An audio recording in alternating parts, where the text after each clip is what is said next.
O que diabos você pensa que está fazendo com o meu filho?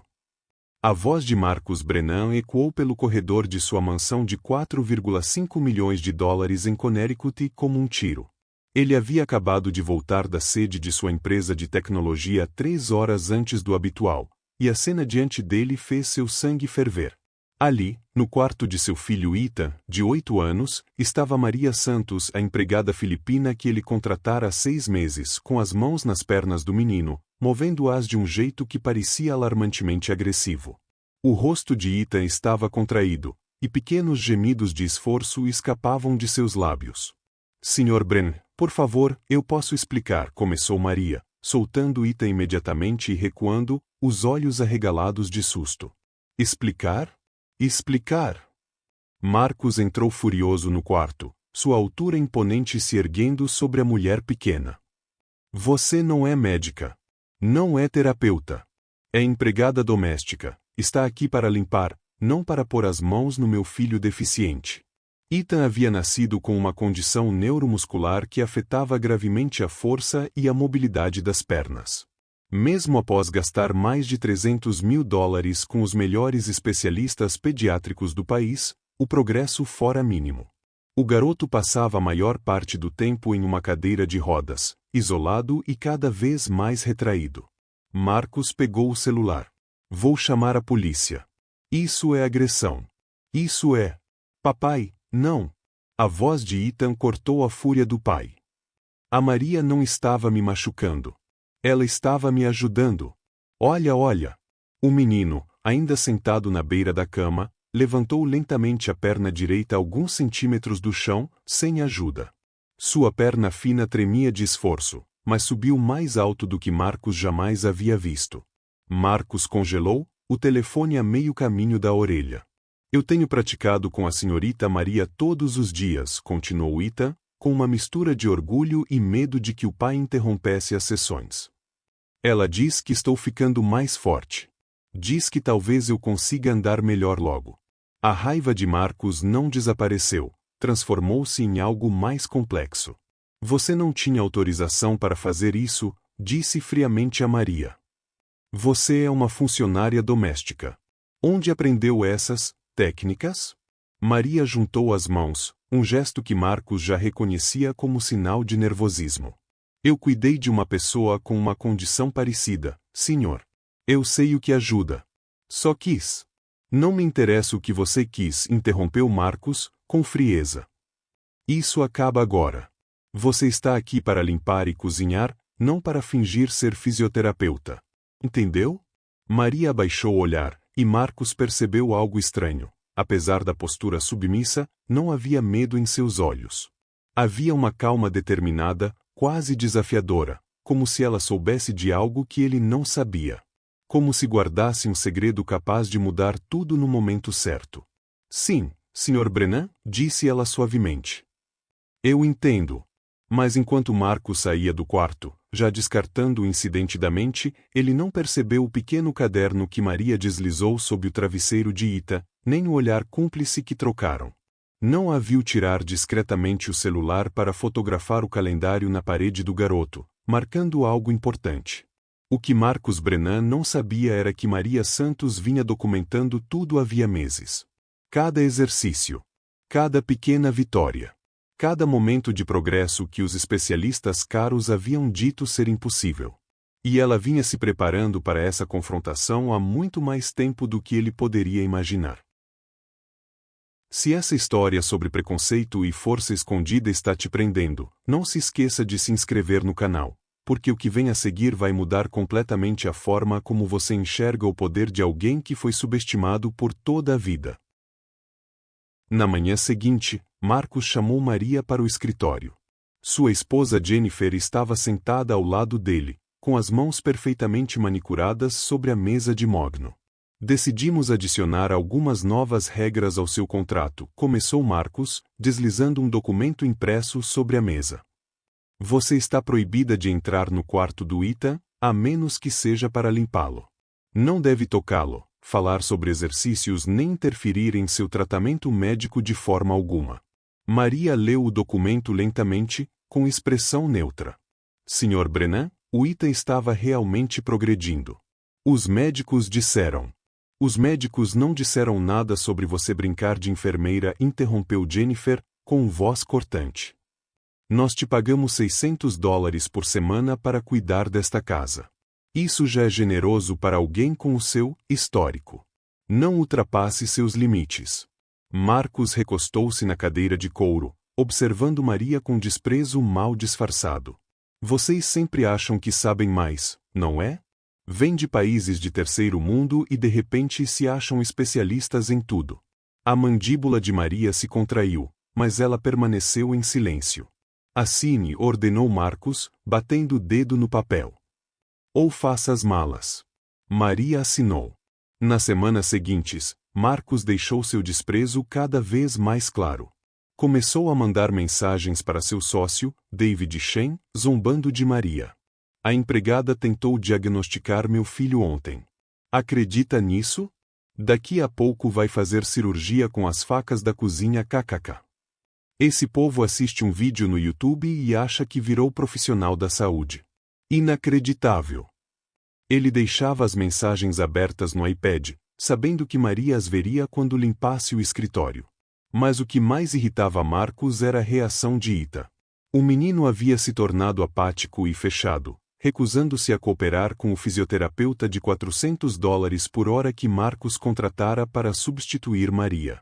Durante uma sessão, Ethan simplesmente ficou sentado na cadeira de rodas, braços cruzados, respondendo com monossílabos. O que há de errado com você? Explodiu Marcos depois que o terapeuta saiu. Você sabe quanto eu pago pelo seu tratamento? Os exercícios da senhorita Maria funcionavam melhor, murmurou Ita. A senhorita Maria é uma empregada. Gritou Marcos. Ela limpa banheiros. Não tem qualificação nenhuma para opinar sobre o seu tratamento. Os olhos de Ethan se encheram de lágrimas, mas ele ficou quieto. Já sabia que defender Maria só piorava as coisas. O que Marcos não percebia era que Maria ainda encontrava maneiras de ajudar. De manhã, enquanto limpava, deixava bilhetes sob o prato do café da manhã de Ita, desenhos simples com alongamentos que ele podia fazer sozinho. Na lavanderia, enquanto dobrava roupas, praticava movimentos de mãos, aperfeiçoando técnicas que estudava à noite. Certa noite, Marcos encontrou Maria na cozinha, depois da meia-noite, olhando algo no celular. A tela mostrava termos médicos. Você não tem sua própria casa? Perguntou com sarcasmo. Ah, esqueci, você mora nos aposentos dos empregados. Deve ser bom viver numa mansão que nunca poderia pagar. Maria levantou os olhos, e novamente Marcos viu aquela calma estranha neles. Não era medo. Nem submissão. Era outra coisa. Eu já tive uma mansão, Sr. Brennan, disse baixinho. Em Manila. Antes de tudo mudar. Marcos riu. Claro que sim. E aposto que também era médica, né? Maria voltou a olhar para o celular, sem responder, mas seus dedos se moviam rápido, digitando em um grupo que Marcos não podia ver. Alguém respondeu imediatamente com uma mensagem longa que fez Maria sorrir de leve. Vai dormir, ordenou Marcos. Quero o chão encerado amanhã. Enquanto saía, Marcos sentiu um incômodo. Havia algo na serenidade de Maria, em sua maneira de aceitar os insultos sem reagir, que não fazia sentido. A maioria dos empregados já teria ido embora. Mas Maria parecia apenas esperar algo. Naquela noite, Ita acordou gritando por causa de um pesadelo. Jennifer estava em um evento beneficente, e Marcos ficou parado na porta, sem saber o que fazer. Maria apareceu em segundos, ainda de pijama. Posso? Perguntou suavemente. Marcos quis dizer não, quis reafirmar sua autoridade, mas Ethan chorava chamando por ela. Ele cedeu. Maria sentou-se à beira da cama e começou a cantarolar uma melodia suave, pousando a mão no ombro do menino. Em poucos minutos, a respiração de Ethan se acalmou. Em 5, ele dormia. Como você? Começou Marcos. Meu filho também tinha pesadelos, disse Maria, levantando-se. Eu aprendi o que ajuda. Marcos franziu a testa. Você tem um filho? Tive, sussurrou Maria. Ele tinha a mesma condição que Ita. É por isso que eu sei que essas técnicas funcionam, Sr. Brennan. Passei 6 anos aprendendo tudo o que podia para ajudá-lo. Onde ele está agora? Perguntou Marcus, surpreso pela dor na voz dela. Maria o olhou diretamente nos olhos pela primeira vez. É por isso que nunca vou parar de lutar por crianças como Ethan, não importa o que o senhor pense de mim. Algumas perdas ensinam o que realmente vale a pena lutar. Ela saiu do quarto antes que ele pudesse responder, deixando Marcus com uma realização perturbadora. Ele não fazia ideia de quem Maria Santos realmente era. E algo lhe dizia que estava prestes a descobrir, de um jeito que não iria gostar. 2 meses se passaram, e o desprezo de Marcus por Maria atingiu um novo nível. Ele começou a convidar sócios de negócios para jantares em casa apenas para exibir sua situação com a empregada. Maria, traga mais vinho, gritava durante as reuniões, garantindo que todos ouvissem. E tente não derrubar a garrafa desta vez, eu sei que coisas caras te deixam nervosa. Maria nunca havia derrubado nada. Mas a insinuação era clara, e Marcos se deliciava com as risadas constrangidas que vinham em seguida. Ele começou a tirar fotos de pequenas imperfeições, uma almofada fora do lugar, um copo com marca d'água, e enviava para Jennifer com comentários sarcásticos. Acho que 600 por semana já não compram mais atenção aos detalhes. O que Marcos não sabia é que Maria também tirava fotos. De cada mensagem humilhante que ele deixava visível. De cada momento em que zombava dela na frente de Ita. De cada sessão de fisioterapia cancelada porque ele estava ocupado demais para levar o filho. Ela vinha registrando tudo em uma pasta na nuvem chamada EB Progress Journal. Certa tarde, enquanto Marcos estava no escritório, uma mulher de terno chegou à casa. Maria a recebeu com uma familiaridade incomum. Doutora. Patrícia Collie apresentou-se à mulher, com um sorriso caloroso que denunciava que já se conheciam bem. Estou aqui para ver Ethan Brennan. A mãe dele marcou uma avaliação. Jennifer apareceu, confusa. Eu não marquei nada. Peço desculpas, deve ter havido um erro de comunicação com o centro de reabilitação, respondeu a doutora com serenidade, mostrando credenciais oficiais. Mas já que estou aqui, posso fazer uma avaliação rápida? Sem custo, claro. Jennifer, sempre receptiva a tudo que fosse gratuito, aceitou. Durante 1 hora, a doutora Collie examinou Ethan, fez perguntas detalhadas sobre seu progresso anterior e sua regressão recente. Anotou tudo cuidadosamente, realizou testes específicos e gravou com a permissão de Jennifer. Antes de ir embora, entregou-lhe seu cartão. Se quiser uma segunda opinião sobre o tratamento de Ethan, entre em contato. Sou especialista em casos em que a fisioterapia convencional não trouxe resultados. Depois que ela saiu, Jennifer encontrou Maria na cozinha. Você conhecia essa doutora? Talvez nos tenhamos visto em um grupo de apoio, respondeu Maria com cuidado. Para famílias com doenças neuromusculares. Jennifer estreitou os olhos, mas ficou em silêncio. À noite, Marcos encontrou um envelope em sua mesa. Dentro, havia uma carta oficial do Conselho Médico de Connecticut, informando que uma denúncia anônima havia sido feita sobre possível negligência médica no cuidado de um menor. A carta solicitava toda a documentação do histórico de tratamento de Ethan. Marcos explodiu. Imediatamente suspeitou de Maria e a chamou. Foi você quem fez essa denúncia? Gritou, balançando a carta. Não, senhor, respondeu Maria com sinceridade. Ela não havia feito, a doutora Collie havia, com base nas provas fornecidas por ela. Porque se eu descobrir que foi você, vai ser deportada tão rápido que sua cabeça vai girar. Entendeu? Tenho advogados especialistas em imigração. O rosto de Maria empalideceu, e pela primeira vez, o medo genuíno brilhou em seus olhos. Marcos sorriu, satisfeito por finalmente vê-la abalada. Foi o que pensei, disse friamente. Lembre-se do seu lugar. O que Marcos não viu foi a mão de Maria dentro do bolso, segurando o celular com o gravador ainda ligado. Sua ameaça ficou registrada para sempre. Naquela noite, Maria ficou em seu pequeno quarto, fazendo uma videochamada. A conversa era em tagalo, pontuada por termos médicos em inglês. Ela mostrava documentos, apontava seções, e a pessoa do outro lado digitava rapidamente, enviando algo de volta. Maria baixou os arquivos, adicionou-os à sua coleção crescente e renomeou a pasta Provas Finais, pronto. Na manhã seguinte, Ethan perguntou durante o café: Papai, por que eu não vejo mais a senhorita Maria? Sinto falta dela. Porque ela está aqui para limpar, não para ser sua amiga, retrucou Marcos. Pare de se apegar aos empregados. É vergonhoso. Jennifer tocou seu braço. Marcos, isso foi cruel. É a realidade, respondeu ele, terminando o café. Quanto antes ele aprender que cada um tem seu lugar no mundo, melhor. Da porta da cozinha, Maria ouviu cada palavra. Mas, diferente de antes, não parecia ferida. Parecia concentrada. Determinada. Como alguém que acabará de ouvir a última peça do quebra-cabeça. Ela pegou o celular e enviou uma única mensagem. Estamos prontos. Amanhã à noite. A resposta veio imediatamente. Tudo está preparado. Ele não vai saber o que o atingiu. Marcos Brennan havia passado meses subestimando a silenciosa mulher filipina que limpava sua mansão. Ele a humilhou, a ameaçou e a tratou como se fosse invisível. Não fazia ideia de que Maria Santos vinha construindo um caso para expô-lo diante de todos que importavam. E a armadilha estava prestes a se fechar.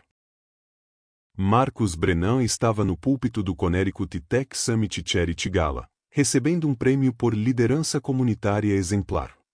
Cerca de 300 dos empresários mais influentes do estado lotavam o salão de baile, taças de champanhe erguidas em sua homenagem. Acredito em retribuir, disse Marcos ao microfone, com um sorriso treinado e impecável. Toda criança merece acesso a cuidados de saúde de qualidade, independentemente de sua origem. Os aplausos foram calorosos. Sua doação de $50.000 ao Children's Rehabilitation Fund havia sido destaque na imprensa naquela semana. E agora anunciou a coordenadora do evento. Uma apresentação especial da doutora Patrícia Colli, diretora do Conselho Estadual de Ética Médica. O sorriso de Marcos congelou. A doutora Colli aproximou-se do púlpito com um laptop e, de repente, os telões do salão ganharam vida. Sr. Brennan, eu queria agradecer pessoalmente pela sua generosidade, começou, com a voz projetada pelo sistema de som. Mas, antes, quero compartilhar a história de uma criança que precisava desesperadamente de cuidados de qualidade. Na tela surgiu a foto de Ethan em sua cadeira de rodas, pequeno e triste. Este é seu filho, Ethan, certo? Perguntou a doutora. A mandíbula de Marcos enrijeceu. O que é isso? Isto se chama responsabilização. A tela mudou para prontuários médicos. Ao longo de 18 meses, o senhor gastou $287.000 com especialistas para Ethan. Ainda assim, a condição dele piorou. Ele ficou deprimido, isolado, segundo o próprio pediatra, apresentou sinais de regressão. Murmúrios percorreram a plateia. Marcos agarrou o púlpito. Isso é um assunto médico privado. Tornou-se público quando o senhor lançou essas despesas como dedução de impostos ao mesmo tempo em que impedia um cuidado eficaz, disse a doutora, pressionando uma tecla. As telas se encheram de mensagens de texto. As próprias palavras de Marcos apareceram em letras gigantes. Esse povo vê um vídeo no YouTube e acha que é profissional da saúde. Outra mensagem. A empregada tentou diagnosticar meu filho ontem. Acredita nisso? O salão emudeceu. A empregada de quem o senhor zomba, continuou a doutora Colli, é Maria Santos. Quer saber quem ela realmente é? A tela mudou para exibir credenciais, certificações profissionais, diploma de medicina pela Universidade de Manila, formação avançada em fisioterapia pediátrica pela Johns Hopkins, em regime de bolsa. Doutora Maria Santos, disse a doutora Colli, deixando o título pairar no ar, foi uma das principais especialistas em reabilitação pediátrica das Filipinas antes de vir para os Estados Unidos. Marcos sentiu o mundo girar. Isso é impossível. Ela é uma empregada doméstica? Cortou a doutora, afiada. Sim, Foi no que o senhor a reduziu quando ela não conseguiu reconhecer as credenciais aqui sem pagar $40.000 em exames de revalidação. Então, aceitou o único trabalho que pôde. Na sua casa. Os telões exibiram as fotos de Maria, a documentação que ela coletara. Gráficos de progresso de Ita. Vídeos dele levantando as pernas, ficando de pé com apoio, dando passos cuidadosos enquanto Maria o guiava com precisão de especialista. Em 6 meses trabalhando com a doutora Santos, seu filho mostrou mais evolução do que em 18 meses com especialistas a $400 por hora, prosseguiu a doutora. Mas, em vez de gratidão, o senhor lhe deu isto. O áudio soou. A voz de Marcos, cristalina. Tenho advogados especializados em imigração. Você vai ser deportada tão rápido que sua cabeça vai girar. Lembre-se do seu lugar. Gritos de espanto ecoaram pelo salão.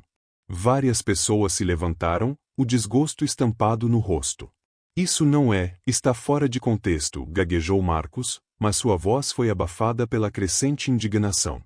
Jennifer surgiu ao seu lado, lívida. Marcos, o que você fez? Tem mais, disse a doutora. Colhe. Ao investigarmos, descobrimos que o senhor cancelou 70% das sessões de terapia de Ita ao longo de 6 meses. Estava ocupado demais. Mesmo assim, declarou integralmente as despesas no imposto de renda. Um homem na primeira fila, o CEO do maior cliente de Marcos, levantou-se e saiu. Outros o seguiram. O conselho médico encaminhou seu caso ao Serviço de Proteção à Criança por negligência médica, anunciou a doutora. Sua doação foi devolvida e redistribuída. E vários dos seus parceiros de negócios já nos contataram para se afastar da sua fundação. O celular de Marcos começou a vibrar sem parar. Mensagens, e-mails, contratos em revisão. Conselheiros exigindo sua renúncia. As portas no fundo do salão se abriram e Maria entrou não mais de uniforme, mas com um vestido profissional azul marinho. Atrás dela, Ethan caminhava devagar, porém firme, usando apenas uma bengala leve. A plateia explodiu em aplausos, não para Marcos, mas para eles. Maria aproximou-se do púlpito com uma quieta dignidade. Olhou para Marcos, e ele finalmente entendeu o olhar que vira durante todos aqueles meses. Não era submissão. Era paciência, a paciência de quem sabia exatamente como aquilo terminaria. Meu filho, Diego, morreu aos 7 anos, disse Maria, suavemente, ao microfone, porque eu não consegui pagar o tratamento de que ele precisava. Quando vi Ita, eu vi uma segunda chance. Prometi que nenhuma criança sofreria se eu tivesse o conhecimento para ajudar. Ela se voltou para o público. O Sr. Brennan estava certo em uma coisa. Eu sei qual é o meu lugar. O meu lugar é ajudar crianças a andar. E nenhuma crueldade vai me fazer esquecer isso. A ovação de pé foi ensurdecedora. Marcos ficou sozinho no púlpito, assistindo a própria reputação desmoronar em tempo real, entendendo tarde demais que se destruiu por subestimar a força silenciosa de alguém que ele julgou inferior. 18 meses depois, Maria estava na recepção iluminada do Centro de Reabilitação Pediátrica Santos, observando crianças de todas as origens receberem o cuidado especializado que ela um dia fora impedida de oferecer. O centro havia sido financiado por uma coalizão inesperada, antigos associados de Marcos Brennan que queriam se distanciar de seu escândalo, somados a doações que inundaram a conta depois que sua história se tornou viral. O centro trabalhava com preços acessíveis, aceitava planos de saúde rejeitados por outros e nunca negava atendimento a quem não pudesse pagar. Ethan visitava o centro todos os sábados, não mais como paciente, mas como voluntário. Aos 10 anos, andava quase sem mancar, nadava 2 vezes por semana e até jogava futebol adaptado. Passava as tardes lendo para as crianças na sala de espera, contando sua própria história de perseverança e superação. Senhorita Maria, digo, doutora Santos, corrigiu Ita, sorrindo. O Tommy acabou de dar 4 passos sem o andador. Maria abraçou o garoto que mudará tudo. Que maravilha! Você lembrou de dizer a ele para comemorar cada pequena vitória? Como você me ensinou, respondeu Ita. Jennifer apareceu na porta, deixando Ethan para o turno de voluntariado. Sua relação com Maria havia se transformado, de patroa para amiga verdadeira. Após o divórcio, ela foi uma das primeiras doadoras do centro, contribuindo com uma parte significativa de seu acordo judicial. E a nova casa? Perguntou Maria. Em paz, respondeu Jennifer. Ethan e eu estamos aprendendo quem somos sem alguém nos dizendo o tempo todo que não somos suficientes. A vida de Marcus seguiu outro rumo. A investigação fiscal resultou em uma multa e restituição de 2,3 milhões de dólares. 3 grandes clientes romperam contratos dias após o escândalo. A diretoria de sua empresa o destituiu, substituindo-o por David Shen, o ex-sócio que pediu desculpas publicamente por ter participado das mensagens zombando de Maria. O golpe final veio quando o tribunal concedeu a guarda principal a Jennifer, citando o padrão de negligência médica e abuso emocional de Marcus. Suas visitas tornaram-se supervisionadas e condicionadas à conclusão de cursos sobre empatia e desenvolvimento infantil. Marcus agora trabalhava como gerente regional em uma empresa de médio porte. Sua mansão foi vendida para pagar processos e indenizações. O homem que um dia se gabou de possuir uma propriedade de 4,5 milhões de dólares agora alugava um apartamento simples de 2 quartos. Sua queda fora total e definitiva. Ele tentou entrar em contato com Maria uma vez, por meio de um advogado, pedindo uma reunião para explicar seu ponto de vista. Maria recusou. Sabia que algumas pessoas só pedem desculpas quando as consequências as obrigam, não porque entendem o mal que causaram. A doutora Patrícia Collie visitava o centro com frequência, atuando no conselho consultivo. Tornará-se uma das aliadas mais próximas de Maria, ajudando-a no processo de reconhecimento completo de suas credenciais médicas nos Estados Unidos. O caso despertou um debate nacional sobre imigrantes qualificados em subempregos, levando à aprovação de uma lei estadual que simplificou a revalidação profissional. No primeiro aniversário do centro, Maria discursou diante de um auditório lotado de famílias, profissionais de saúde e líderes comunitários. Ethan, na primeira fileira ao lado da mãe, sorria orgulhoso. Alguém uma vez me disse para lembrar do meu lugar, disse Maria, firme. Ele quis dizer como um insulto, para me lembrar que eu era inferior. Mas ele tinha razão, eu tenho um lugar. Todos temos. A pergunta é, quem decide qual é? Ela apontou para as crianças brincando na sala de fisioterapia, visível pela parede de vidro. Disseram essas famílias que seus filhos nunca andariam, nunca correriam, nunca viveriam plenamente. A sociedade os colocou em uma caixa chamada limitações. Mas aprendi algo com meu filho Diego e, depois, com Ita. Nosso lugar no mundo não é determinado pelo que os outros acham que somos capazes de fazer, e sim pelo que nos recusamos a deixar de lutar para conquistar. Os aplausos foram ensurdecedores, mas os olhos de Maria estavam em Ethan, que se levantou e caminhou até o palco sem ajuda, entregando-lhe uma única flor, um gesto de gratidão que dispensava palavras. Marcus Brennan tentou manter Maria em seu lugar, acreditando que sua origem a tornava inferior. Em vez disso, deu-lhe as provas para construir algo muito maior do que ele jamais criará, um legado de cura, fundado não em dinheiro ou status, mas na crença inabalável de que toda pessoa merece dignidade e toda criança merece um defensor. O verdadeiro poder, Maria aprendeu, não vem de rebaixar os outros, mas de erguê-los, mesmo, e especialmente, quando o mundo insiste que você não é qualificado para tentar. Se esta história de força silenciosa vencendo o preconceito te inspirou, inscreva-se em nosso canal para mais histórias reais que provam que o seu valor nunca é definido por quem te subestima, mas pelo que você faz quando tentam te impedir.